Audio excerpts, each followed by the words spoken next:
the final whistle has gone at Anfield. And we can take a moment because... Can we literally just have a moment? Can we... Aston Villa showed no attacking threat through most of the game. Liverpool go 1-0 up, and all of a sudden, my goodness gracious me, they turn 360. I did promise the Super Chat guys they can have the Ste and Errol song. Now that the game's over, I will deliver on that promise. So yes, here's a little rendition of the Stevie G song for you. In the chat, we'll take that away, I'll take a breath. So, Errol, like I said before, it was a strange game. I said they showed nothing until we went 1 up, and then they showed such an... And I'm thinking now, if they'd done that all game, we might have had problems in the end. To be fair, I say this right, they didn't get a shot on target. No. But they felt like they had chances. They were in and around our box. There was a bit of panic, bit of confusion. Like if you look at the stats, 4 shots, none on target, with only 37% of the possession for Aston Villa, you'd think they were offering nothing. Yeah. But by the end there, it felt nervy for Liverpool. It was nervous Anfield, nervous in here. And it was a relief in the end to get the final whistle. It didn't feel like it was going to be that way for quite a while. No, it didn't. I think if we would have scored early, there would have been more of a game to have been had there. I think it would have been a little bit more like that. And, you know, you've seen it there with a bit of an example of their late free kick that they had. They kind of you'd think he was going to pump it long, but he'd want to play it short, and then we kind of capture it, we sniff it out, and then we go and hit them on the break, really. We could have done a little bit better with Jota's finish, but that could have been the game that we would have had we have scored early. It didn't transpire like that, and to be honest, I was nervy towards the end, because no matter how much control we had, it always just looked like if the ball just falls at the wrong time, or if we overcommit in the wrong area, the ref will give a dodgy decision.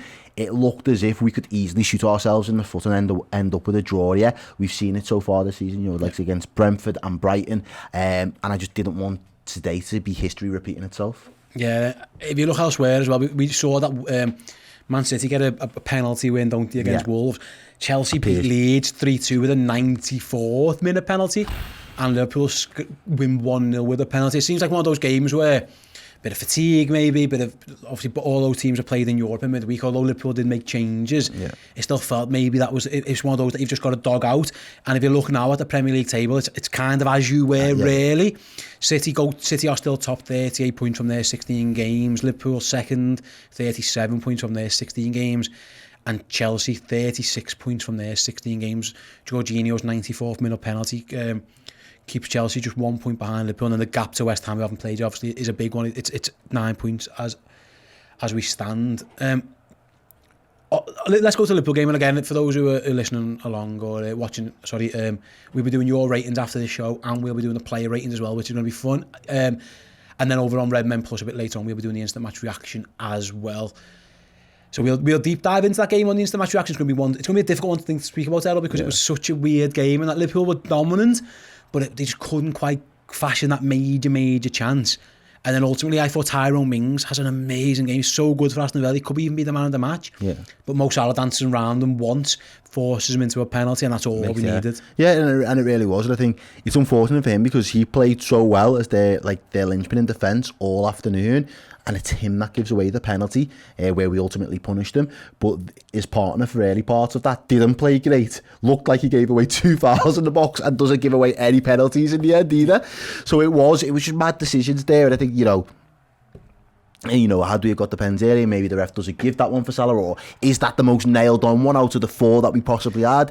You're probably going to argue that it is, but it doesn't matter. Salah dispatches that pen unbelievably. He puts it bottom right to his side, hits the post, goes in. Martinez has no chance with it.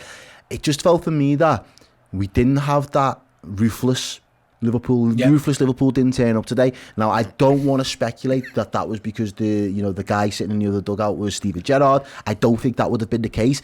It just looked like we left our shooting boots in the lockers or on a training ground. We just didn't bring that clinical edge. No, to be fair, Jota has a couple of good chances, doesn't he? And he hasn't trained all week, and maybe that gives you a bit of benefit, like a bit of that's how important training can be. Maybe you're not as sharp. He's hardly trained. He gets named on the bench. Give him the benefit of the doubt, can't we? I mean, we used Ox as the false 9, and that didn't really work. But Liverpool were in control of that game. Like I say, my thinking coming away now is, if Villa come at us earlier, I know they were worried about keeping the back door closed. Like they were time wasting, like the goalie's time wasting at 0-0. They were desperate for that to be as long as they could. Yeah.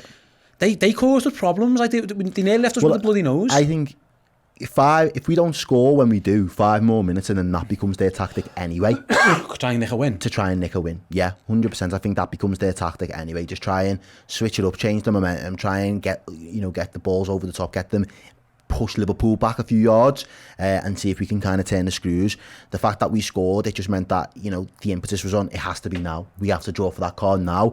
Like I say, had we have been more ruthless or a little bit more clinical, or the officiating would have been a little bit more fair, maybe should we say, in the first half, that game could have been a very interesting second half. I think that would have been two teams that would have actually went for each other and tried to get something out of it.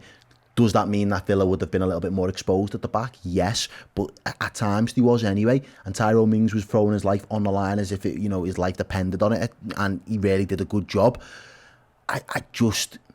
I would have just liked to have seen a little bit more in attack from Villa sooner. But it came, we weathered their little storm for 15 to 20 minutes, and in the end, I was just kind of glad that we got out of there, Steve. Yeah, absolutely. You just take the 3 points. I think all the 3 teams looking for the title, who are in the title race this season, are just taking points and running, all in by penalties, all in, they had to graft for it. Like, City had to graft against 10 men for all game and got a contentious penalty. We had a penalty. I know there's Villa fans thinking they might have had a penalty for the Watkins instance as well. That wasn't given. It looked like all 3 of the teams at the top really did struggle, and maybe that's indicative of just the time of year and what we're going to have to go through for a few weeks while games come fast. Exactly, it's that period, isn't it? And for me, the most important thing is the results. I think Gerrard would have been looking at the performance today and his lads to just basically see where do we compare with this Liverpool side. I think from our perspective, we've seen that we're capable of putting good performances together when it matters.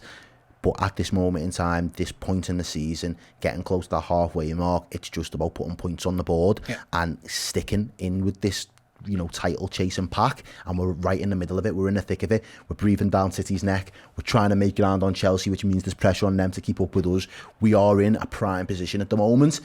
And games like this, when you've seen that City, you can't see what Chelsea are going to do because you're playing at the same time with them, but you've seen City did get, the look of the green today in their game. So what do we have to do? It doesn't matter about the performance, it matters about the results. And today, by hook, by crook, Liverpool got the job done. So it's a big well done to the lads. I'm thinking, if you're Manchester City, I think they've won 9 Premier League games on the run now, and if you win 9 games on the run, you're probably hoping, bloody hell, there's going to be a gap there. Yeah. It's amazing to City. I think that's right in saying that. It might be 8, I think it's 9. And then you turn around and Liverpool only 1 point behind you. We are hot on their tails. Like we're saying, like it was last time. I mean, if it starts now, by the way, we might not make it away because I might have a heart attack. But it was always, you have to win, then we have to win, and you have to win. And to be fair, Chelsea answered the call a bit today. I think we may be starting to see a few cracks in Chelsea, perhaps, I don't know. But again, by hook or by crook, they get the points that they needed to get as well. But it was important, like I say, if you're not going to play well, just win. And I suppose... Like Mohamed Salah's missed the penalty for Liverpool this season already, don't forget that. Big pressure on that penalty, and Emi Martinez, we know, is the master of the egg games, and he's talking to him, and he's pointing where he's going to hit it, and he goes the right way. Just a world-class penalty from Mohamed Salah. There's nothing Martinez can do. He'd have to go 3 seconds early to get down, and he's massive, by the way. It's a great pen, and look, I mean, it's...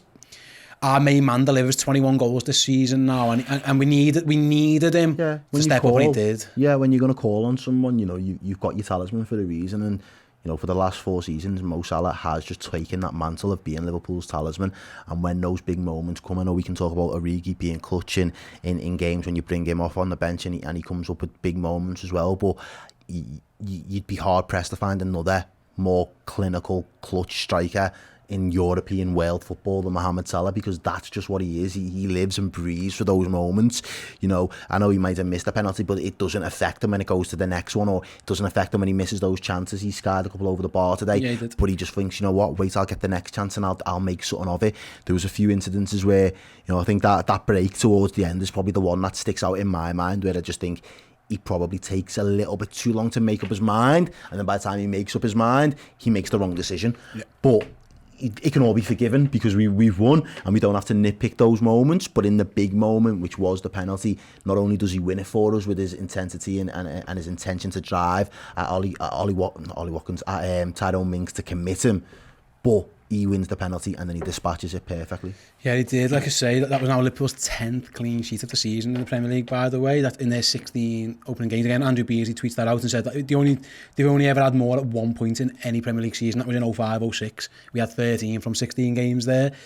Like, I think it's important to say, although Villa looked like they were threatening at the end, it was always a good bit of defending, by hook or by crook. Even on where, Alisson webs the straight that matter. But Alisson, I mean, I know some Villa fans think that might have been a penalty on Ings, but I think Alisson maybe got a touch on the ball. But even so, it was all a bit like, although it was last gasp, at least we were there. Like Robertson just about getting around the back to get a foot in, or a toe in here or a toe in there. Like Liverpool, to be fair, Villa were attacking at the end, and again, I was panicking sitting watching it here. Liverpool, by hook or by crook, the defence deserved credit, because ultimately they just about got. They were in the right place, or something. It wasn't like they got lucky. It was, and again, let's have it straight. Aston Villa, for large part of that game, were at the point where there was that much under the cosh. They had to do the last ditch tackles. They had to put the body on the line. They had to get blocks in.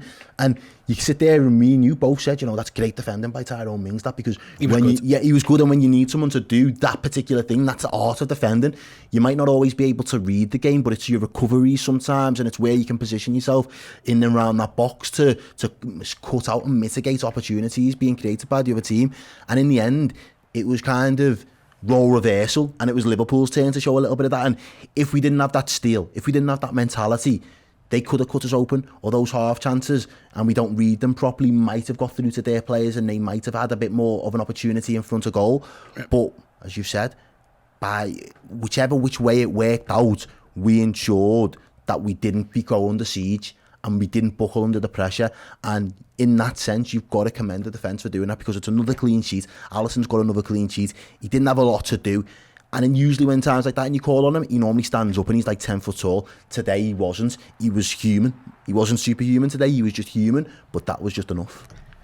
And in the end, we were complaining about the referee, weren't we, for a long time? Because I think there's I'm lucky we haven't really mentioned them up until this point. I was going to say, we got one pen, which I think he had to give, because I think VAR would have overturned that one if he never give it. I mean, again, who knows? But he did. Again, this could have been, if he gives one of those early ones and Villa come out early doors, it's a whole different game. We don't know how it would have played out, but Liverpool did get in and around the box, like whether they were fouled, tripped, a bit of good defending. I was encouraged by how often we were in their final third. And again, I'm not a Atwell fan. I don't think he's a very good ref at all. I don't think Anfield liked them there. In the end, I think he had to give that one.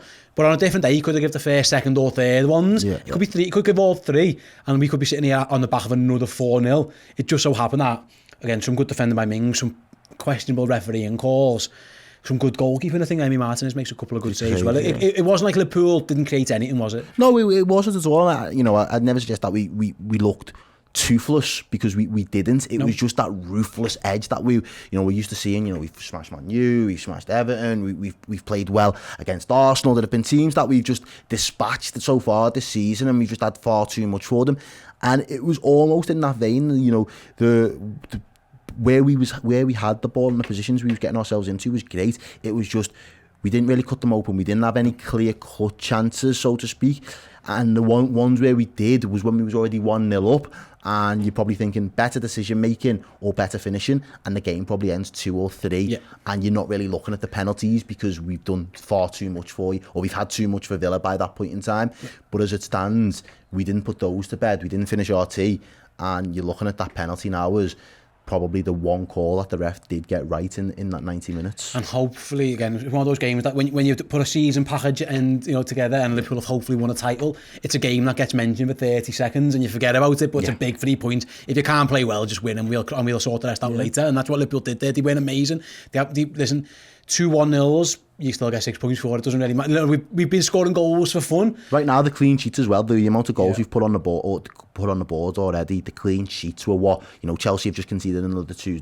I think that takes us to almost the same goal difference as them now. We might be within 1, or on the same goal difference as Chelsea, which were a couple of weeks ago. Everyone was saying how good Chelsea's defence was, and they haven't leaked that many goals. So to be on the same goal difference, not goal difference, but to be conceded the same amount of goals away as them, we're headed in the right direction, and that for me, so I'll take it. Got a super chat here from Redmen who says, can Minamino or Jota play right wing? If you want, again, I think basically what the plan is there is, if Mo Salah had to go up front, who can play right? Could maybe, instead of playing Ox, but again, if Jota was fit, he'd be up front, wouldn't he? Yeah, if Jota was fit, he would, but it'd be Mo up top, Mane right, and then Jota left. If you had to do it. If I had to do it, yeah. You just stick Jota from when Minamino could play anyway. I think he's been played about 5 or 6 different positions, including centre midfield at one point. Anyway, we're going to start wrapping up the final whistle show there. Errol will be back shortly with your reactions to that game. If you go over to the Redmen social accounts now and let reply to those tweets and or Facebook posts and let us know your thoughts. Errol will be reading out the best of those. Then I will be over at the board for my player ratings. I'll need your help for that. I think it's a tough one. Get in the live chat and help me out with those ones as well. And then once those 2 shows have finished on YouTube, we'll be over on the Redmen Plus, streaming live over on Redmen Plus, the instant match reaction. About 20 minutes, we'll go in depth into all the stars, all the key moments of the game as well. Again, that will be shown live in about an hour or so's time over there. And if you missed that, it'll stay there forever. So if you do sign up to Redmen Plus, if you've got to go out, you've got stuff to do, sign up now. You can always watch it later when you get back to it. Like I say, if you sign up as a club legend as well, you will be inserted into our daily advent draws. We're doing a draw every single day from December 1st to December 25th, giving away some amazing prizes, including a signed Jordan Henderson picture and a signed frame shirt by Kenny Dalglish. Errol, it's been an absolute pleasure on this one. We'll be back shortly to go through all the thoughts of the game. But thank you very much for watching, and we'll see you all soon. Ta-da. Thank you for watching. If you want more from Redmen TV, join Redmen Plus now. You will get exclusive documentaries, interviews and more pre- and post-match content around Liverpool Football Club. If you are a Club Legend subscriber, you'll also get a host of perks, as well as getting your name in the credits right next to me here. Content is available in video and podcast form, so if you want more Liverpool on the go, join Redmen Plus now.